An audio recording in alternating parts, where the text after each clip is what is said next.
Hey there, this is Marissa Streit. I am the CEO of PragerU, and you are about to listen to a special edition of Fireside Chat with Dennis Prager.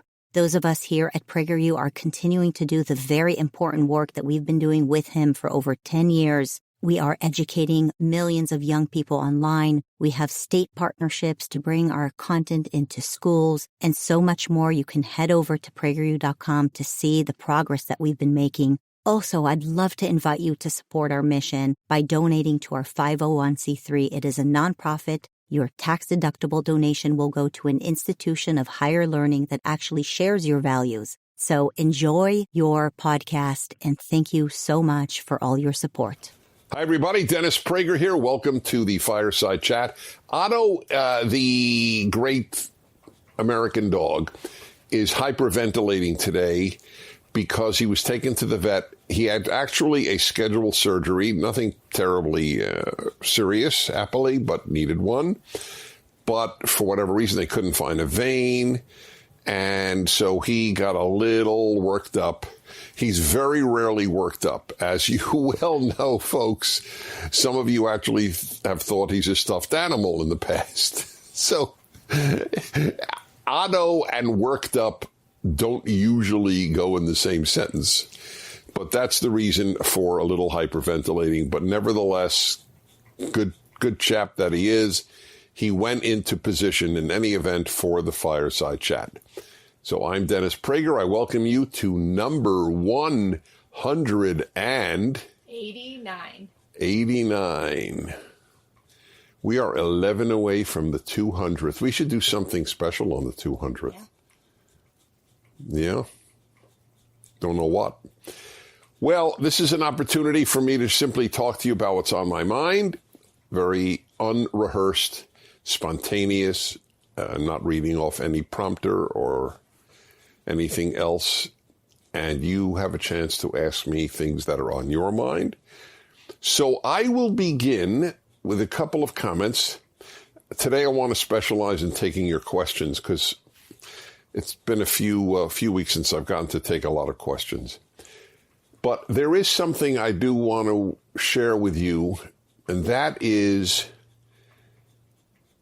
the increased number of Americans who feel hurt, feel better offended.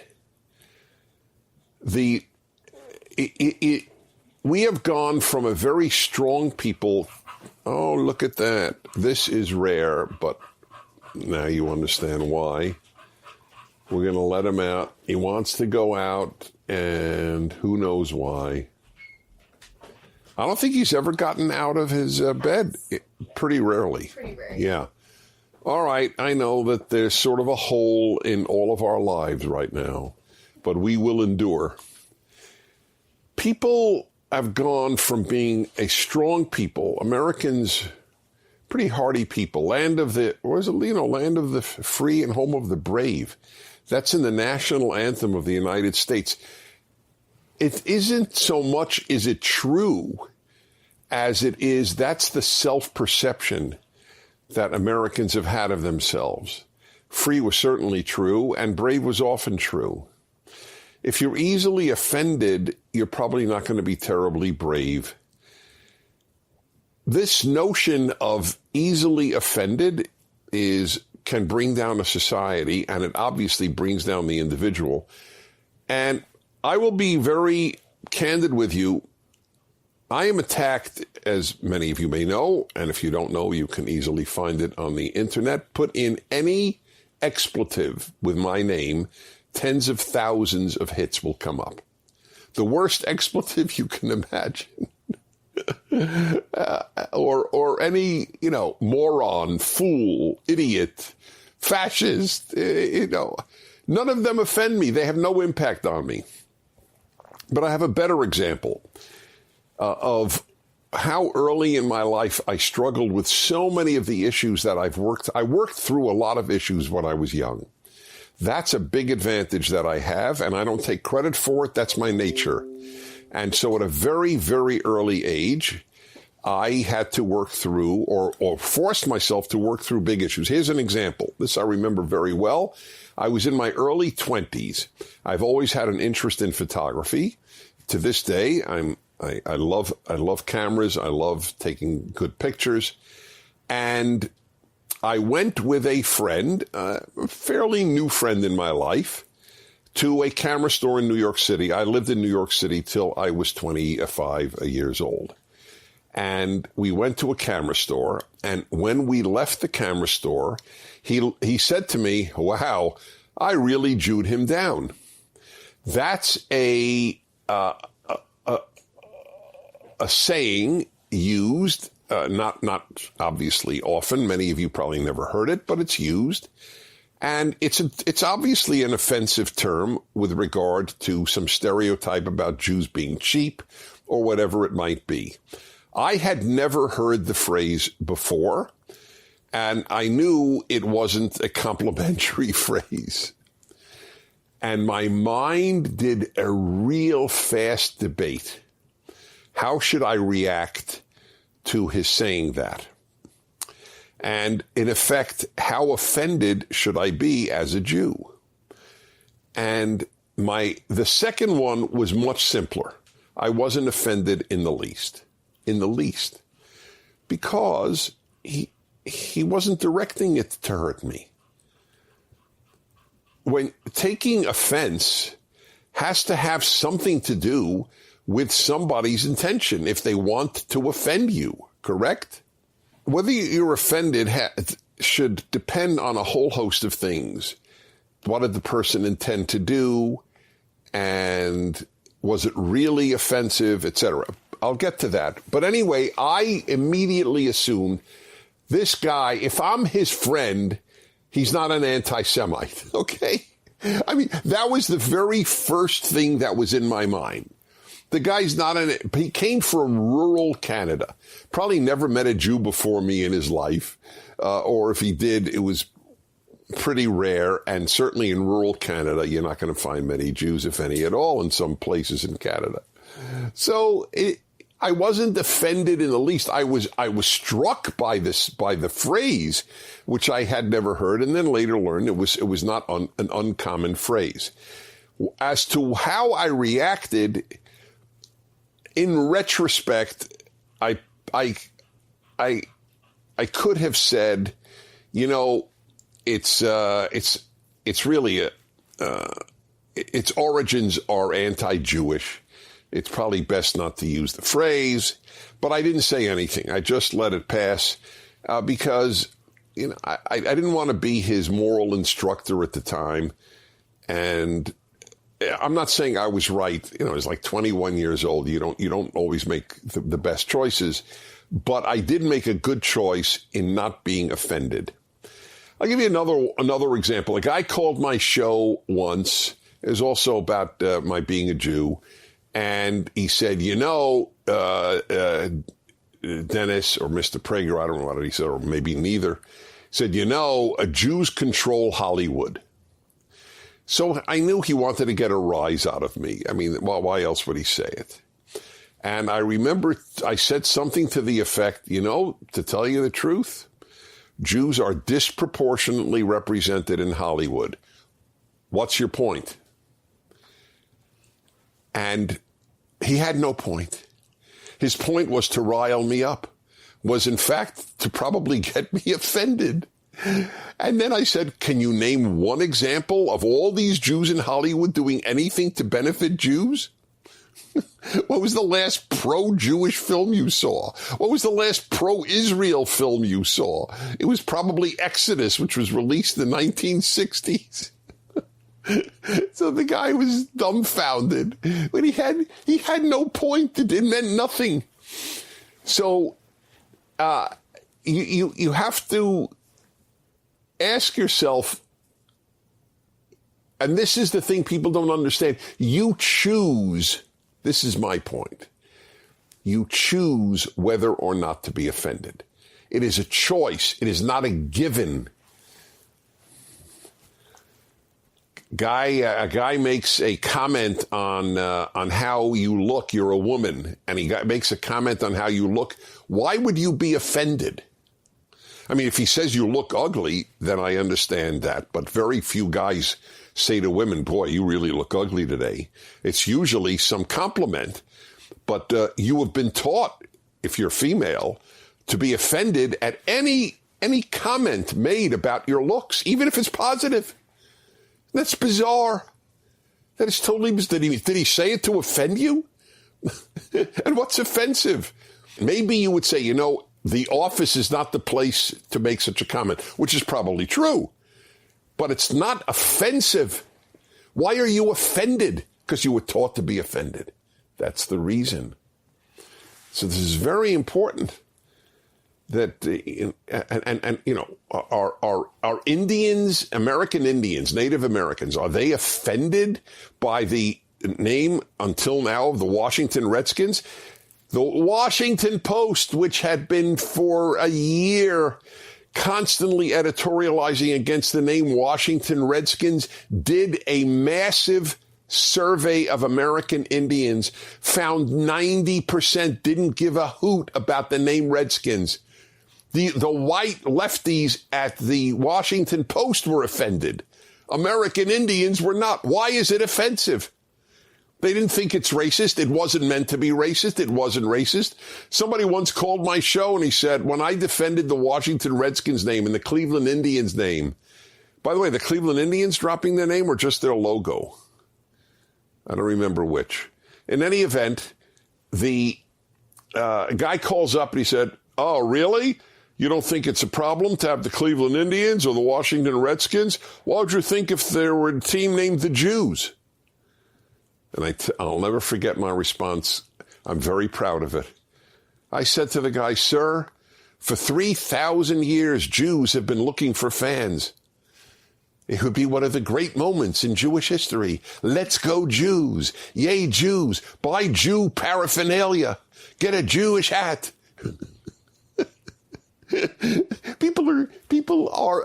America is so easy to live in that people are looking for problems. They are looking to be offended because maybe life is boring to them. The left is an offense-giving industry. That's it. Oh, you should be offended. Oh, if you're not a white heterosexual Christian male, you should be offended by breathing. Life here is a living offense to you. All it does is make unhappy people and make relations between people worse. It just creates tension. Again, my message is you choose whether to be offended. You're a female, you're a Native American, you're a Black American, you're a Jew. You've chosen. And it's a very bad choice. God, to go through life constantly thinking you're offended. I pity you and I pity the society. Okie dokie. Let's take the questions, and we begin with a video question. And here we go. Take it away. Okay. Hello, Dennis. My name is Connor. I'm 20. I live in Los Angeles. And you kind of inspired me to start collecting fountain pens. So my question for you is, can you show some of your fountain pens and give us a little information about them? Thanks. Wow. I have lived a full life.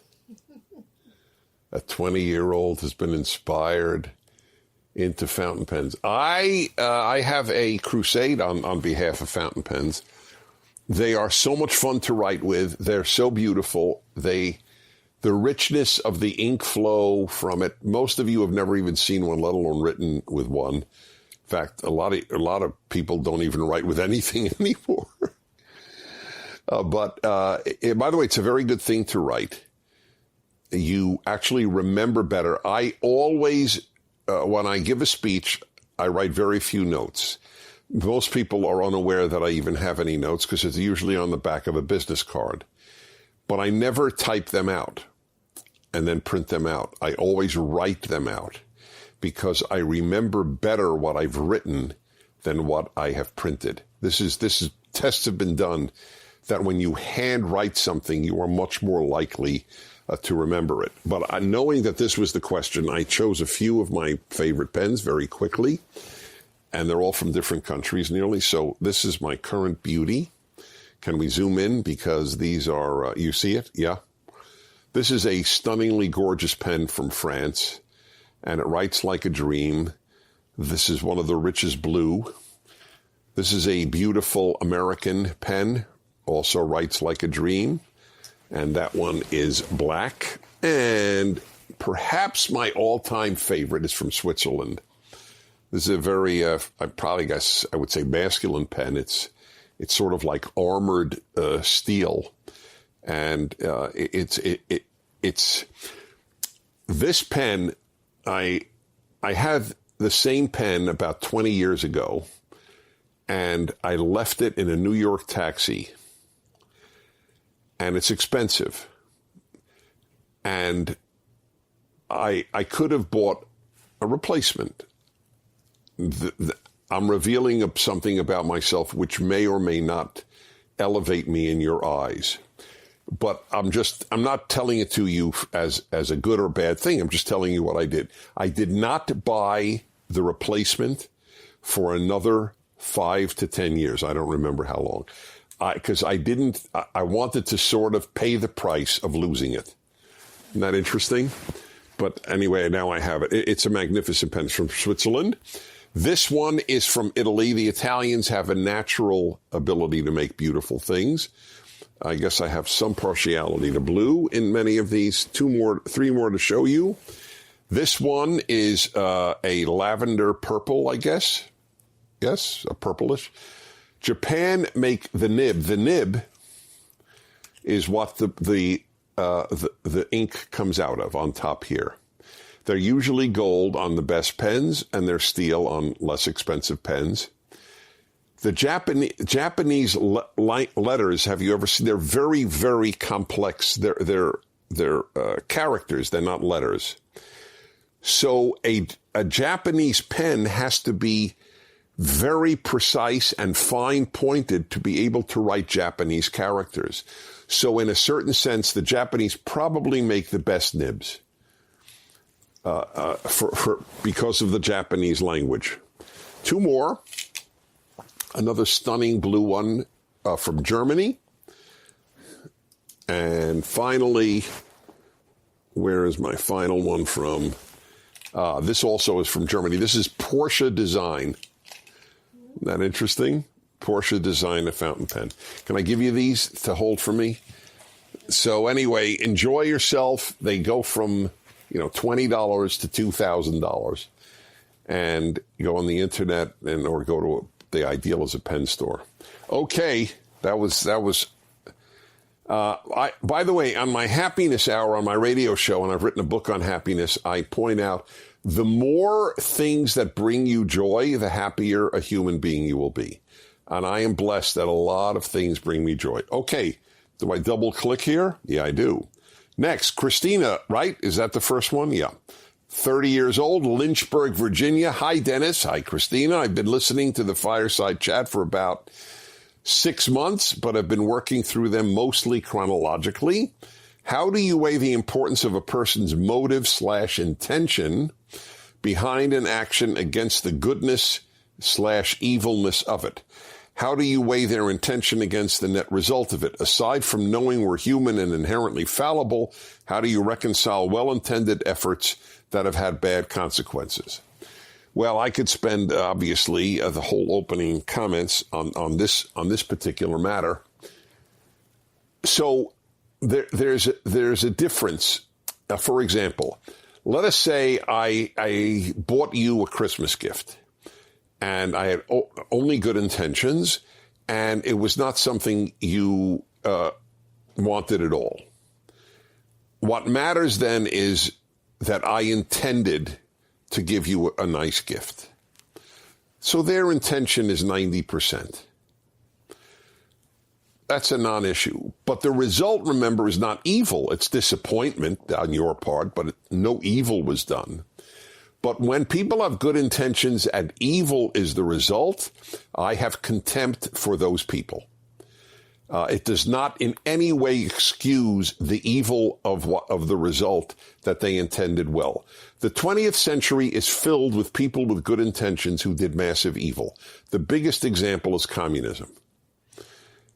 Communism killed 100 million people. Not combatants. This is innocent civilians. Oh, because people were intoxicated by equality or equity, as they now put it. In the name of equity, in the name of progress, more people have been slaughtered than in the name of anything else. That's something. Oh, and they all meant well. You know how many people gave secrets to Stalin, one of the second greatest mass murderer in history? They gave him nuclear secrets. They gave him the atom bomb. That's how the Soviet Union developed the atom bomb, because of spies in Britain and the United States who thought, oh, what a beautiful thing that they're making in the Soviet Union, a world of equality. No freedom, no liberty, no rights. Gulag, 20 to 40 million people murdered by Stalin, but hey, what the hell? Equality. That is why wisdom is more important than intentions. Intentions are nothing compared to wisdom. Wisdom is the knowledge of the consequences of your actions. That's what matters. It's what matters in America today. All these, anti-racism. The amount of evil being done in the name of anti-racism is incalculable. Plus, just the gigantic lie of it. The deprivation of real education from children. All it is a facade to teach America hatred and to bring down the system of liberty that has made this the freest country in the history of the world. So intentions are on, especially macro, in other words, social issues, are largely irrelevant. Who intends badly? Very few people have bad intentions. See, think about it. Who wakes up in the morning and goes, oh, another day to do evil? Very few people. The vast majority of bad things have been done with good intentions.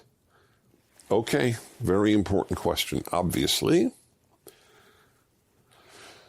Next, Nick, 37, Springfield, Virginia. Wasn't the other one Virginia? Mm-hmm. 2 Virginia in a row. Dear Dennis, thanks for your fireside chat and your calming voice of reason from the words you say and in the tone. I can see why Otto sleeps so soundly during your discourse. That's hilarious. I must say, Otto sleeps. Is he coming back in? Yeah, let's see what happens. This is funny. You saw him walk out. Maybe this will be the first time both Otto leaving and Otto coming. And the answer is, oh my God, he's staying at the, okay, here he comes. Ladies and gentlemen, I present to you Otto Prager.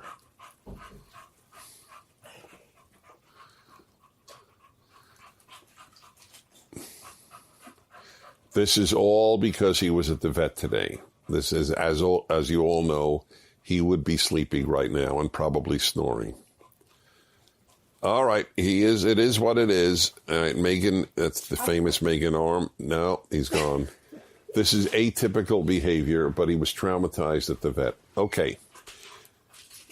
Anyway, I see why Otto sleeps so soundly during your discourse. He sleeps soundly during everybody's discourse. I don't take any credit with my calming tone. You keep fighting for America, but you also seem to notice that we're at a point of no return. When is that point official? Would that call for secession, and how would secession look in your point of view? Thanks in advance, and God bless. I didn't say we're at a point of no return. I just want to make that clear.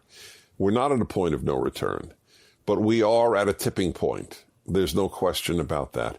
This is the darkest period in American history since the Civil War. That's 150 years ago, more than 150 years ago. It's almost unbelievable for me to say, but the forces undoing the American Revolution, of liberty, of individualism, of limited government, they are in retreat. And it always begins with freedom of speech, because the left suppresses freedom of speech wherever it gets into power, from the Russian Revolution to your local university. There is no instance in history of the left being in power and free speech being allowed. There is no instance.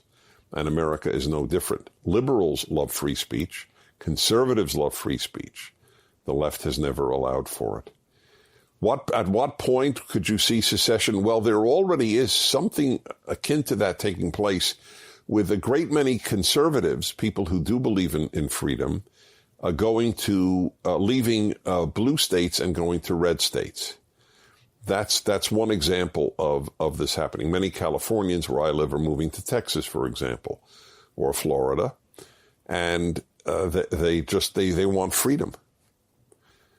So this shift is already somewhat taking place. The problem is the people, let's say from New York and New Jersey, Connecticut, going to Florida. So they flee the consequences of the left, and then they re-elect the left where they go. It's not intelligent, right? That's exactly what happens. People bring the values that they fled from with them. Some Latin Americans do that. The human being is a problem. All right, Molly, 30, Kansas City, Kansas. Hey, Dennis and Otto, even though I'm an avid podcast listener, I've never actually seen Otto, but he sounds pretty great. He's not here now, right? Does God have a gender? If so, what is God's gender? Does the gender of God matter? Why or why not? I ask because I work at a small private Christian university. Like many, our university struggles to navigate our world and social pressures. This year, our choir performed a rendition of the 23rd Psalm, but switched God's gender to female, he to she, and so on. Wow, she maketh me lie in pastures green. I have my own thoughts, but I'm curious about yours. Thank you for your time, and God bless you and yours. Anyone who says she instead of he with a biblical phrase is doing something unethical, having nothing to do with religion. Nothing. You can't change what was written. You want to make up a new psalm using she? That is perfectly in your right. But to take something that says he and change it, it would be like painting over a Michelangelo painting because you don't like that there's a male there and making it into a female. There's no difference. Changing a painting is the same as changing literature. That's what they're doing. It is immoral what they've done. Forget religion. It has nothing to do with religion. You can't bastardize a text. But the arrogance of these people, it's so arrogant. Gee, I don't like what the original says, so I will change it. Write your own. But you can't change what the original says. But that your church in where would it be then? I guess presumably Kansas.